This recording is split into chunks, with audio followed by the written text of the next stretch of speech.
India और बांग्लादेश के बीच शानदार परफॉर्मेंस करते हुए बांग्लादेश के बल्लेबाजों को घुटने पर ला दिया। तो नमस्कार दोस्तों, स्वागत है आपका आपके चैनल बैट बॉल और क्रिकेट में। टीमें भारत और बांग्लादेश के बीच माधवराव सिंधिया क्रिकेट स्टेडियम ग्वालियर में खेला गया। ऐसे में मुकाबले की शुरुआत हुई भारत के टॉस जीतने को लेकर। जी हां, आज के इस रोंगटे खड़े कर देने वाले महामुकाबले में कप्तान सूर्यकुमार यादव ने टॉस जीता और पहले गेंदबाजी करने का फैसला किया और विपक्षी टीम बांग्लादेश को गेंदबाजी के लिए आमंत्रित किया था। फिर मुकाबला शुरू हुआ। रनों की बारिश करने के इरादे से बांग्लादेश की ओर से परवेज, हुसैन एमन और लिटन दास ओपनिंग बल्लेबाजी करने के लिए मैदान में उतरे। दोस्तों, इन दोनों ही बल्लेबाजों के कंधों पर इस महामुकाबले में अपने टीम को एक विस्फोटक ओपनिंग शुरुआत दिलाने की बड़ी जिम्मेदारी थी। लेकिन दोस्तों, इस पहले T20 मुकाबले में भारत के खिलाफ बांग्लादेश की शुरुआत काफी खराब रही और पहले ओवर की चौथी ही गेंद पर बांग्लादेश को लिटन दास के रूप में पहला झटका लग गया। आपको बता दूं, टीम इंडिया की तूफानी गेंदबाज अर्शदीप सिंह ने लिटन दास को रिंकू सिंह के हाथों कैच आउट करवाते हुए महज 4 रन पर पवेलियन का रास्ता दिखाया। वहीं दोस्तों, लिटन दास के आउट होने के बाद दूसरी छोर पर खड़े उनके साथ ही ओपनिंग बल्लेबाज हुसैन एमन भी भारत के खिलाफ इस पहले T20 में कुछ खास कमाल नहीं कर पाए और एक ओवर बाद ही सीधा क्लीन बोल्ड होते हुए अपना विकेट गंवा बैठे। आपको बता दें, हुसैन एमन 8 रन बनाकर आउट हुए। ऐसे में दोस्तों, पावर प्ले में ही 2 बड़े झटके लग जाने के बाद अब बांग्लादेश की ओर से मैदान में उतरे कप्तान नजमुल हुसैन शांतो और तौहिद हृदय। लग रहा था विकेट गिर जाने के चलते अब बांग्लादेशी बल्लेबाज धीमी गति से स्कोर बोर्ड को आगे बढ़ाएंगे। लेकिन दोस्तों, विकेट गिरने का दबाव बांग्लादेशी बल्लेबाजों ने खुद पर बिल्कुल नहीं आने दिया और मैच के 5वें ओवर में आतंक मचा दिया और गेंदबाजी करने आए। वरुण चक्रवर्ती की बुरी तरह पिटाई करते हुए इस ओवर में 3 चौकों की मदद से 15 रन बटोर डाले और पावर प्ले का 6 ओवर का खेल खत्म होने तक बांग्लादेशी टीम को 39 रनों तक पहुंचा दिया। दोस्तों, जैसी चाहिए वैसी शुरुआत आज बांग्लादेशी बल्लेबाज पावर प्ले में टीम को नहीं दिला पाए थे, लेकिन भारतीय टीम के सामने बड़ा लक्ष्य खड़ा करना था।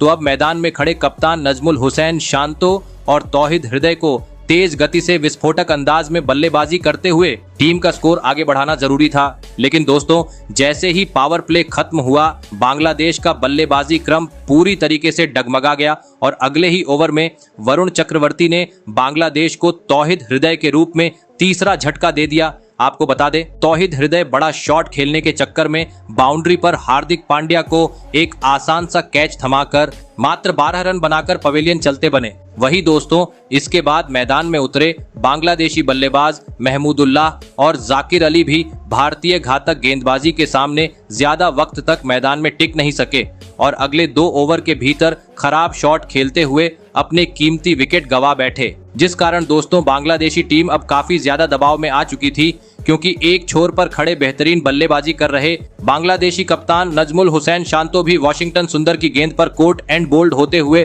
अब अपना विकेट गंवा चुके थे, जिस कारण बांग्लादेश का खेमा अब पूरी तरीके से परेशान हो चुका था, क्योंकि अभी तक 100 रन भी स्कोर बोर्ड पर नहीं लगे थे और 7 बड़े बल्लेबाज पेवेलियन लौट चुके थे। ऐसे में लग रहा था बांग्लादेशी टीम 120 रन का आंकड़ा भी पार करने में सफल नहीं हो पाएगी।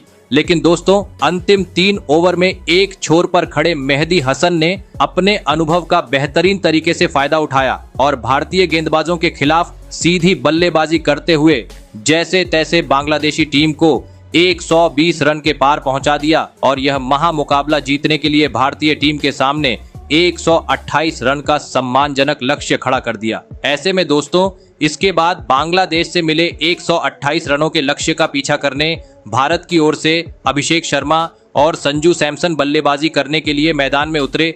दोस्तों, बांग्लादेश ने दिया हुआ लक्ष्य छोटा था। ऐसे में दोनों ही बल्लेबाजों पर सूझबूझ के साथ शुरुआत दिलाने की बड़ी जिम्मेदारी थी। लेकिन दोस्तों, दोनों ही बल्लेबाजों ने आक्रामक रूप अपनाना ही सही समझा और आते ही पहले 10 गेंदों पर चौकों छक्कों की बरसात करते हुए भारतीय टीम को 25 रन के पार पहुंचा दिया। परंतु दोस्तों, तभी दूसरे ओवर की अंतिम गेंद पर विस्फोटक बल्लेबाज अभिषेक शर्मा गलती कर बैठे और तालमेल की कमी के चलते रन आउट होते हुए अपना कीमती विकेट गंवा बैठे। आपको बता दें, अभिषेक शर्मा 16 रन बनाकर आउट हुए। ऐसे में दोस्तों, जल्दी ही पहला विकेट गिर जाने के बाद अब मैदान में उतरे टीम इंडिया के कप्तान सूर्यकुमार यादव और आते ही एक गगनचुंबी छक्का जड़ते हुए उन्होंने अपने पारी का आगाज कर दिया। वही दोस्तों, इसके बाद मैच के चौथे ओवर में भी सूर्य कुमार यादव ने आतंक मचा दिया और गेंदबाजी करने आए तस्कीन अहमद के परखच्चे उड़ाते हुए इस ओवर में 2 चौके और 1 छक्के की मदद से 14 रन बटोर डालें। लेकिन दोस्तों,